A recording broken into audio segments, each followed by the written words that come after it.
जय हिंद मेरे प्यारे साथियों। उम्मीद करता हूं मेरे प्यारे साथियों आप लोग बोर्ड एग्जाम 2026 को लेकर के अग्रेसिव होंगे और तैयारी कर रहे होंगे। मैं ब्रजेश सर आपका बोर्ड पार्टनर आपको बनाने वाला हूं बोर्ड में टॉपर। मेरे प्यारे साथियों यदि आप लोग प्रैक्टिस कर रहे हैं, मेहनत कर रहे हैं, इस चैप्टर की हम लोग चर्चा करने जा रहे हैं प्रकाश परावर्तन तथा अपवर्तन। ये चैप्टर बहुत ही मोस्ट इंपॉर्टेंट है बोर्ड एग्जाम को लेकर के। प्रतिवर्ष उससे इस चैप्टर से कुछ ना कुछ प्रश्न जरूर आते हैं जो आपके लिए बहुत ही इंपॉर्टेंट है, जो आपकी तैयारी के लिए बहुत ही इंपॉर्टेंट है। तो क्या आप सभी लोग इस चैप्टर को अच्छी तरीके से सीखना और समझना चाहते हैं? यदि आपका जवाब हाँ है तो इस वीडियो को कंटिन्यू करिए। यदि आपका जवाब नहीं है तो प्यारे बच्चे इस वीडियो को यहीं पर छोड़ सकते हैं, क्योंकि अगर आप इस समय उन्हीं चीजों पे मेहनत कीजिए जिन चीजों को लेकर के आप एग्रेसिव हो और जिन चीजों से आपका एग्जाम बेहतर हो। मेरे साथियों आइए हम लोग शुरू करते हैं आज की इस क्लास का। सबसे पहले हम जानेंगे इस चैप्टर से किस प्रकार के प्रश्न आते हैं। प्यारे बच्चों तो मैं बात करूंगा एमसीक्यू प्रश्नों की, ये भी प्रश्न आते हैं। बात करूंगा 2 नंबर वाले प्रश्न, 4 नंबर वाले प्रश्न और 6 नंबर वाले प्रश्न भी इसी चैप्टर से भी आते हैं। आते तो सभी चैप्टर से लेकिन प्यारे बच्चों इस चैप्टर से भी आते हैं। सर एमसीक्यू से किस प्रकार के प्रश्न पूछे जाते हैं? सर एमसीक्यू में प्रश्न जो पूछे जाते हैं, सबसे पहले प्यारे बच्चों अगर एमसीक्यू की बात करें तो सबसे पहले प्यारे बच्चों आंकिक प्रश्न पूछे जाते हैं। आंकिक प्रश्न मतलब आप जिसको न्यूमेरिकल बोलते हैं। न्यूमेरिकल इसमें 2-3 तरीके से पूछा जा सकता है। सबसे पहला फॉर्मेट पूछा जाता है F=R/2 पे पूछा जाता है। दूसरा फॉर्मेट 1/F=1/U+1/V पे पूछा जाता है। प्यारे बच्चों बस ये 2 फॉर्मेट पे ही प्यारे बच्चों सवाल पूछे जाते हैं एमसीक्यू पे। अब प्यारे बच्चों और क्या पूछा जा सकता है एमसीक्यू में? पूछा जा सकता है कि उत्तल दर्पण में प्रतिबिंब कैसा बनता है, अवतल दर्पण में प्रतिबिंब कैसा बनता है, अवतल में अगर ये वस्तु इसके सामने यहाँ पे रखी तो प्रतिबिंब कैसा बनेगा। कुछ इस प्रकार से प्रश्न पूछे ही जाते हैं प्यारे बच्चों।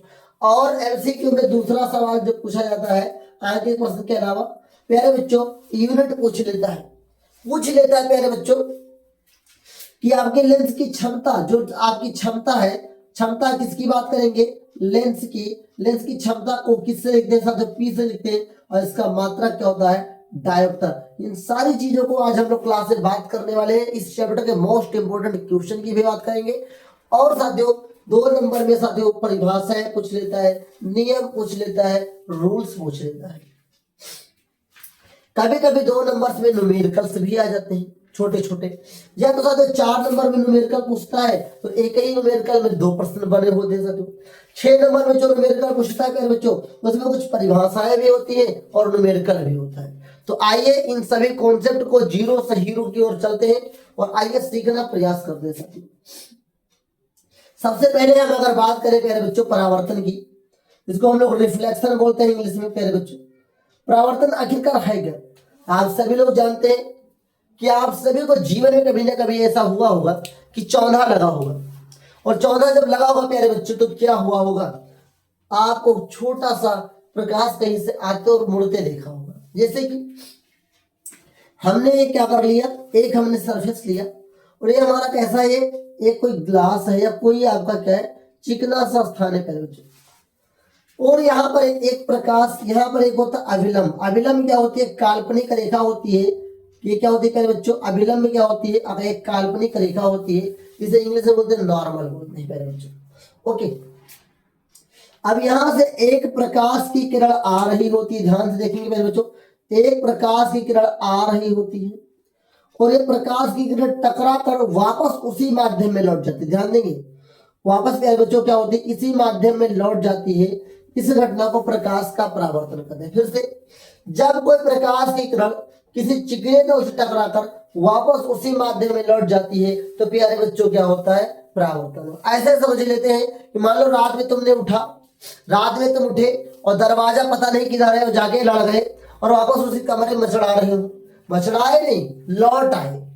मचड़ाओगे तो अलग चीज परावर्तन होगा, लेकिन केवल परावर्तन तब होता है जब लौट और टकरा करके प्यारे बच्चों। तो जब लौट करके उसी माध्यम में वापस चली जाती है उसे क्या बोलते हैं? परावर्तन बोलते हैं। अब प्यारे बच्चों सबसे कई प्रकार के सवाल पूछे जाते हैं। तो आइए जो प्रकाश आकर टकराएगी उसे बोलते हैं साथियों क्या बोलते हैं, उसे बोलते हैं साथियों आपतित किरण। क्या बोलते हैं, आपतित किरण। चलिए प्यारे बच्चों, आपतित किरण। और जो ये होता है प्यारे बच्चों से बोलते हैं परावर्तित किरण। परावर्तित किरण बहुत ही इंपॉर्टेंट चीज है प्यारे बच्चों, बहुत ही मोस्ट इंपॉर्टेंट है आपके लिए। इससे बाहर जो मैं बताने जा रहा हूं कॉन्सेप्ट अगर क्लियर है तो सब कुछ क्लियर हो जाएगा प्यारे बच्चों। तो आने वाले प्रकाश किरण को आपतित किरण इंसिडेंट रे बोलते हैं और जाने वाले को रिफ्लेक्टेड रे बोलते हैं प्यारे बच्चों, परावर्तित किरण बोलते हैं। अब यहाँ पर एक एंगल बनता है प्यारे बच्चों, इसे आई से लिखते हैं, आपतित कोण इसे आपतन कोण इसे बोलते हैं। एक एंगल यहाँ पर बनता है, इसे आर से लिखते हैं बच्चों, आर से लिखते हैं, इसे बोलते हैं परावर्तन कोण प्यारे बच्चों। तो परावर्तन किसे कहते हैं प्यारे बच्चों, आपतित किरण जब किसी प्रकाश किरण जब कोई प्रकाश किरण किसी जनरेटर से टकराकर वापस उसी माध्यम में लौट जाती है, इसे प्रकाश का परावर्तन कहते हैं प्यारे बच्चों। ओके, आने वाले किरण को आपतित, जाने वाले को परावर्तित बोलते हैं। अब याद रखिए परावर्तन के कितने नियम होते हैं सर, दो नियम होते हैं। पहला नियम क्या कहता है, आपतित किरण परावर्तित किरण तो खींचा गया अभिलंब तीनों एक ही तल पर होते हैं, उसे आपतन तल या आपतन बिंदु कहते हैं। याद रखेंगे मेरे बच्चों, आपतित किरण परावर्तित किरण तो खींचा गया अभिलंब तीनों एक ही तल पर होते हैं, उसे क्या बोलते हैं प्यारे बच्चों, आपतन तल या अभिलंब या आपतन बिंदु बोलते हैं। दूसरा कहता है कि angle i is equal to angle are.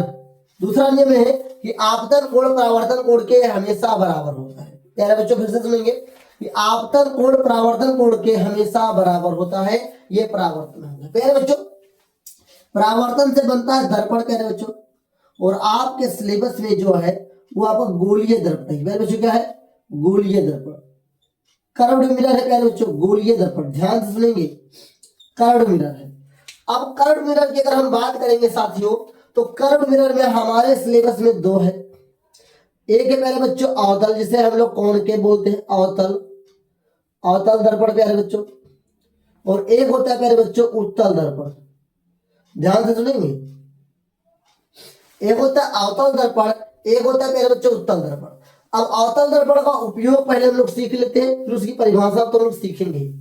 अवतल दर्पण चलो मैं बना के सिखा देता हूँ।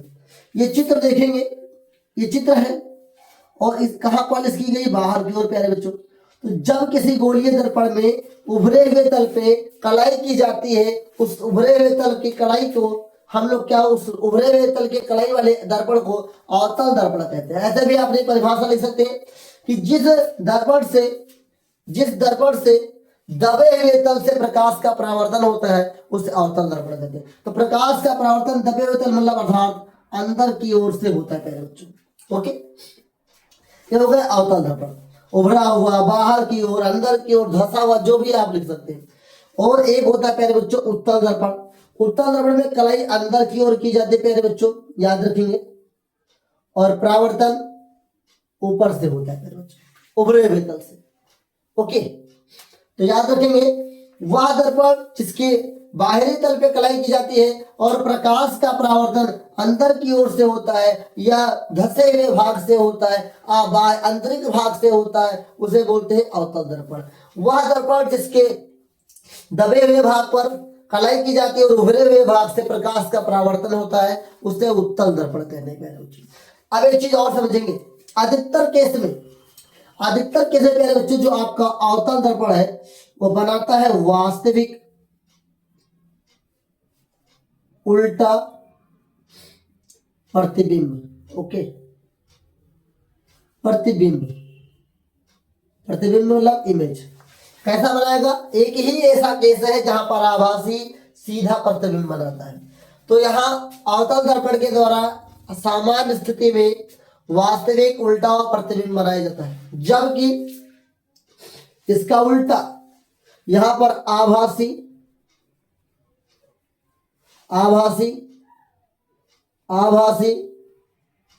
सीधा प्रतिबिंब बनाया जाता है उत्तल दर्पण की ओर। किसी वस्तु का प्यारे बच्चों बड़ा प्रतिबिंब देखने के लिए हमें साथियों चाहिए अवतल दर्पण, और किसी वस्तु का छोटा प्रतिबिंब देखने के लिए हमें उत्तल दर्पण चाहिए। हम अगर बहुत दूर से अवतल दर्पण में आपको देख रहे हैं तो नहीं देख पाएंगे, लेकिन अगर बहुत दूर से हम उत्तल दर्पण के सामने देखें तो भी अपने आप को देख पाएंगे। लेकिन क्लियर नहीं देख पाएंगे, उसी को बोलते हैं आभासी। प्रतिबिंब कितने प्रकार के होते हैं बच्चों? दो प्रकार के, real image and virtual image, आभासी एंड वास्तविक प्रतिबिंब। ओके, आइए, मैंने उनकी परिभाषा बताया, उनके मैंने प्रतिबिंब की कंडीशन मैंने बताया, मैं आपको अब इनका उपयोग बताता हूं। प्यारे बच्चों, इसका चेहरा देखने में, कहां देखते हैं सब?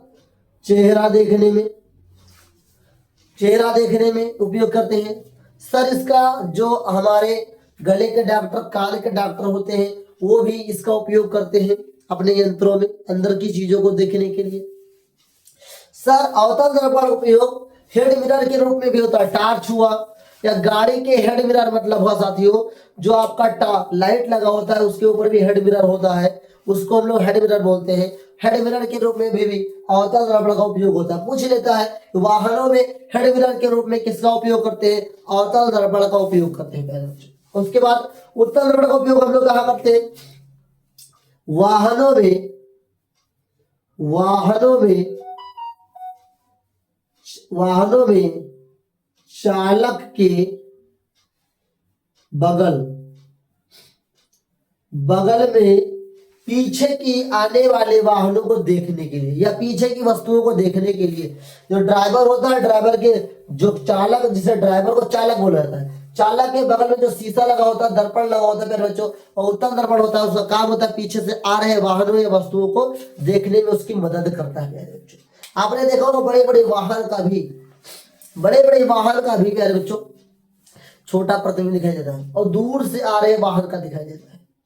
ऐसा अवतल दर्पण में ना के बराबर संभव है। अब आइए, ये तो मैंने बताया परावर्तन, अब आइए मैं अपवर्तन बता देता हूँ प्यारे बच्चों।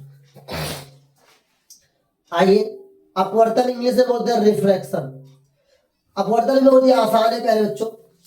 आपने देखा होगा कभी कभी रोड पे जाते हुए, और रोड पे जाते हुए जब गर्मी के महीने में तारकोल की रोड पे आपने देखा होगा कुछ दूर में पानी भरा दिखाई देता है, लेकिन प्यारे बच्चों वहां पर वास्तविक रूप से पानी नहीं होता है। तब हमें बड़ी निराशा होती है और लगता है तो हम डूब जाएंगे, लेकिन वो किसका कारण है? और एक भ्रम है, और कारण होता है अपवर्तन, रिफ्रैक्शन। आपने देखा होगा प्यारे बच्चों कि आप ट्रांसपेरेंट गिलास लीजिए, उसमें पानी भरिए और पानी में प्यारे बच्चों पेंसिल डुबा दीजिए, तो आपने देखा होगा पेंसिल आपको टूटी हुई दिखाई देती है या ऊपर से नीचे मोटी दिखाई देती है। ये किसका कारण है? रिफ्रैक्शन के कारण होता है। आइए इसको समझते हैं प्यारे बच्चों। यहां प्यारे बच्चों दो प्रकार के मीडियम की बात की जाती है। इसको मान लेते हैं हम लोग वाटर भरा हुआ है, ठीक है, हम इसको मान लेते हैं वाटर कुछ भी है जो कि थोड़ा बाहर से कठोर होगा। यहाँ एक हम मीडियम मान लेते हैं प्यारे बच्चों, ये हमारा विरल है। क्या है? ये हमारा सघन माध्यम है। सर, विरल माध्यम किसे कहते हैं? वह माध्यम जिसके कण दूर दूर होते हैं वो क्या होता है? विरल होता है। किसकी तुलना में? जो जिसकी तुलना की जाती है। सघन किसे कहते हैं? जिसके माध्यम क्या हो, जिसके कण क्या होते हैं? करीब होते हैं। तो वायु और पानी में अगर हम बात करें तो वायु विरल होगा, पानी सघन होगा। कांच और पानी में बात करें तो कांच सघन होगा, पानी विरल होगा। ओके मेरे बच्चों, अब हमने क्या किया कि एक प्रकाश किरण साथियों, एक प्रकाश किरण ऐसे आ रही है, इसको सीधे जाना था लेकिन यहां पर आकर मुड़ जाए, इधर आके क्या हो गई? मुड़ गई साथियों, झुक गए। ये क्या है प्यारे बच्चों? ये है अभिलंब, जिसे इंग्लिश में बोलते हैं प्यारे बच्चों नॉर्मल। इसको यन से लिखा था, कैपिटल यन से लिखे थे प्यारे बच्चों। अब आइए इसकी हम लोग बात कर लेते हैं। तो जब कोई आपतित किरण, इसे क्या बोलते हैं प्यारे बच्चों? इसे बोलते हैं आपतित किरण, इसे क्या बोलते हैं? अपवर्तित किरण। ध्यान देंगे, इसे बोलते हैं अपवर्तित किरण, अपवर्तित किरण। इसे क्या बोलते हैं सर? इसे बोलते हैं आपतित किरण, आपतित किरण। यहां पर भी साथियों एंगल आई बनता है, यहां पर क्या बनता है सर? यहां पर आर बनता है। तो ये होता है आपतित किरण, यहां बनता है आपतन कोण, यहां होता है अपवर्तित किरण, यहां बनता है अपवर्तन कोण बच्चों। आइए ध्यान से देखते हैं। तो जब कोई प्रकाश किरण किसी विरल माध्यम से सघन माध्यम में प्रवेश करती है, मेरी बात को सुनेंगे, परिभाषा ऑटोमेटिक आप लिख देंगे।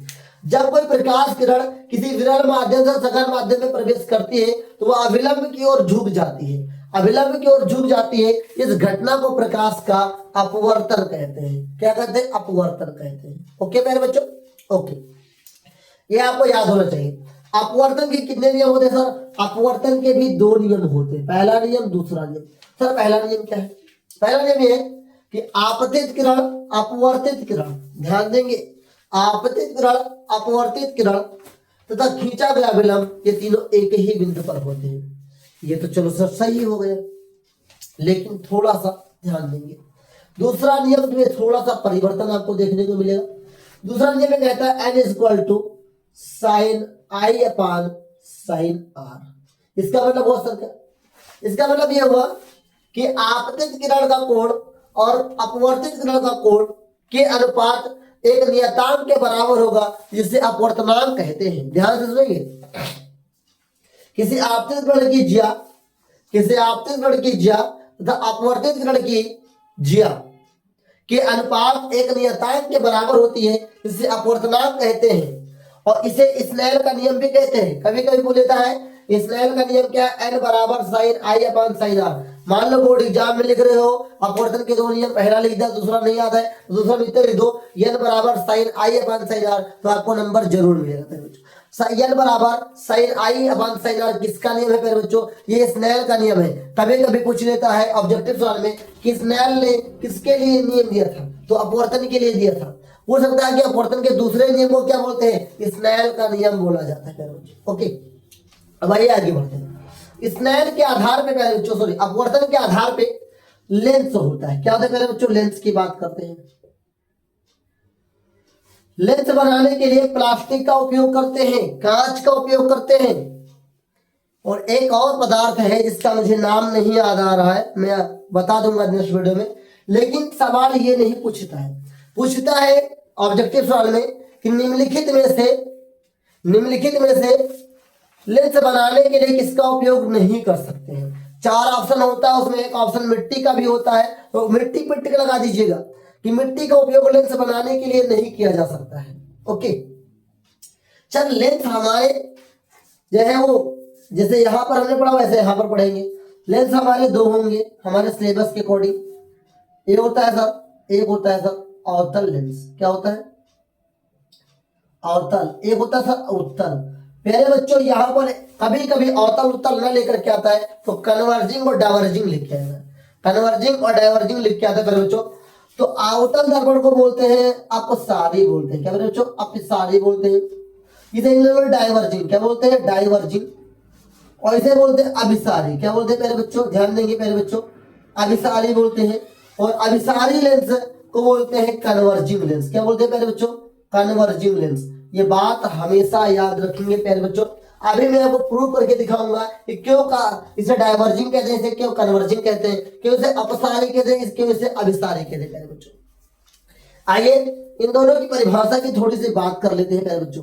अगर हम अवतल दर्पण सॉरी अवतल लेंस के चित्र की बात करें तो कुछ इस प्रकार से चित्र इसका बनता है ये। अगर हम इसकी बात करें प्यारे बच्चों तो कुछ इस प्रकार से इसका चित्र बनता है प्यारे बच्चों। ये हमारा क्या होता है प्यारे बच्चों? ये हमारा होता है अवतल लेंस, ये हमारा होता है उत्तल लेंस प्यारे बच्चों। इसकी परिभाषा बहुत ही आसान तरीके से आप बता सकते हैं। वह लेंस जो बीच में पतला किनारों पे मोटा होता है, जो बीच में पतला किनारों पे मोटा होता है उसे अवतल लेंस कहते हैं। और उत्तल लेंस की परिभाषा लिख सकते हैं, वह लेंस जो किनारों पे पतला और बीच में मोटा होता है उसे प्यारे बच्चों उत्तल लेंस कहते हैं। अब आइए इसे पता करते हैं, इसे डाइवर्जिंग लेंस, इसे कन्वर्जिंग लेंस क्यों कहते हैं। आज मैं आपको बोर्ड पे सिखा रहा हूँ, कल आने वाले समय में 1 से 2 दिन में ही आपको मैं ऐसी वीडियो दूंगा जिसमें आपको प्रैक्टिकल करके समझाऊंगा, तो आपको और बेहतर समझ में। पहले इसको विजुअलाइज करते हैं, सोचने की प्रक्रिया को आगे बढ़ाते हैं। हमने यहाँ से लेजर लाइट डाला, यहाँ से हमने प्रकाश डाला, यहाँ पर क्या होगा ध्यान से देखिएगा। यहाँ से प्रकाश धीरे धीरे ऊपर की ओर मुड़ जाएगा, ये ऊपर की ओर मुड़ जाएगा, ये सीधा जो बीच वाला वो सीधा चला जाएगा, और यहाँ क्या है ये नीचे की ओर मुड़ जाएगा। यहाँ पर क्या हो रहा है?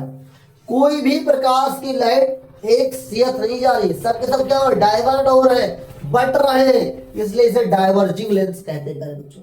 हिंदी में अपसारी लेंस कहते हैं। इसे अभिसारी क्यों कहते हैं? कन्वर्जिंग लेंस क्यों कहते हैं? जब इधर से प्रकाश प्यारे बच्चों डालेंगे, जब इधर डालेंगे, इधर एक प्रकाश जब कई प्रकाश डालेंगे पे तो ये धीरे धीरे एक बिंदु स्रोत पे क्या होता है? इकट्ठा हो जाता है। कुछ इस प्रकार से इकट्ठा हो जाते हैं प्यारे बच्चों, इसलिए इसे अभिसारी लेंस कन्वर्जिंग लेंस कहते हैं और इसे डाइवर्जिंग लेंस कहते हैं। ये बात याद रखेंगे, अवतल लेंस और उत्तल लेंस परिभाषा याद रखेंगे। बीच में मोटा, किनारों पे पतला, उत्तल लेंस। बीच में पतला, किनारों पे मोटा, उसे क्या बोलते हैं? अवतल लेंस। फिर से, बीच में मोटा, किनारों पे पतला, उत्तल लेंस। बीच में पतला, किनारों पे मोटा, उसे प्यारे बच्चों अवतल लेंस कहते हैं। उम्मीद करता हूं कि इन दोनों की परिभाषा याद हो जाएगी। परिभाषा याद कर लेंगे साथियों, उपयोग याद कर लेंगे। सबसे पहला याद रखेंगे, अवतल लेंस का उपयोग किया जाता है निकट दृष्टि दोष, नियर साइटनेस को खत्म करने के लिए, मायोपिया को खत्म करने के लिए प्यारे बच्चों। तो इसे बोलते हैं निकट दृष्टि दोष, ये याद रखेंगे, निकट दृष्टि दोष। और उत्तल लेंस का उपयोग प्यारे बच्चों करते हैं दूर दृष्टि, फार साइटनेस के लिए, प्रेसबायोपिया के लिए, दूर दृष्टिता या दूर दृष्टि दोष के लिए।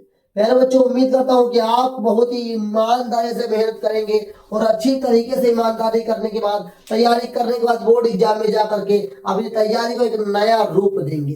तो प्यारे बच्चों, अभी तक मैंने सिखाया परावर्तन, दर्पण, अपवर्तन और प्यारे बच्चों लेंस सिखाया।